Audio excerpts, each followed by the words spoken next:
இப்போ BJP already அவரை இறக்கி பார்க்கறதுக்கான முயற்சி பண்ணது. அவர் அரசியல் கட்சியை ஆரம்பித்தார். அரசியல் கட்சியை ஆரம்பித்து அவரால் ஜெயிக்க முடியல. காரணம் என்னென்னா, எம்ஜிஆர் காலத்தில் எம்ஜிஆருக்குமே எம்ஜிஆர் மிகப்பெரிய ஒரு பயந்த சுபாவத்துக்காரர் தான். ஏன்னா அவருக்குன்னு ஒரு பெரிய நேம் இருந்தது. அப்போது எலெக்ஷனில் இறங்கவா அப்படிங்கிற மிகப்பெரிய ஒரு அச்சத்தில் தான் 77 அவர் வந்தப்போ இருந்தது. ஆனால் அதை தாண்டி அவர் வந்தது காரணம் மதுரை மக்கள் எழுச்சி, ரசிகர்களுடைய கூட்டத்தை வரும்போது சரி ட்ரையல் பார்க்கலான்ட்டு தான் திண்டுக்கல் எலெக்ஷனில் இறங்கினார்.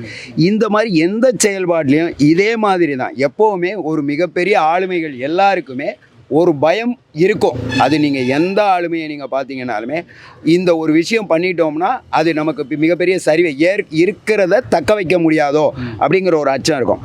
ஆனால் இவர் ஆரம்பித்தாலும் அவரால் முழுக்க செயல்பட முடியாத காரணம் பல்வேறு குழப்ப நிலையில் பிஜேபியிலேருந்து இந்துத்துவா பேசுகிறாருன்னா நாம் அதை ஒரு பெரிய விமர்சனத்துக்கு உட்பட முடியாது. ஏன்னா எல்லாருக்கும் மதம் சார்ந்த அளவிற்கு அளவு மீறும் பொழுது தான் நாம் பாசிசம்னு சொல்கிறோமே தவிர, அளவோடு இருக்கிற ஒரு சாதாரண இப்போ இவர் ஒரு இந்து இவர் இந்து அவர் இந்து, அப்போ இந்துங்கிற இந்துக்கள் கோயிலுக்கு போகிற அந்த விஷயத்தை வச்சு நாம் அதை இந்துத்துவா சிந்தனைக்காரன்னு சொல்ல முடியாது. அவர் அந்த கோடு, அந்த ராமர் கோடு இல்லை லட்சுமணன் கோடுன்றாங்களா, அந்த கோடை அவர் தாண்டுவாரானால் அவரை நாம் பாசிசம்னு சொல்கிறதுக்கான இடத்துக்கு போகலாம். மற்றபடி அதில் ஒன்றும் விஷயம் இல்லை. அவர் தன்னை தக்க வச்சுக்கிறதுக்கான சூழலாக தான் நான் பார்க்குறேன் அந்த பேட்டியை.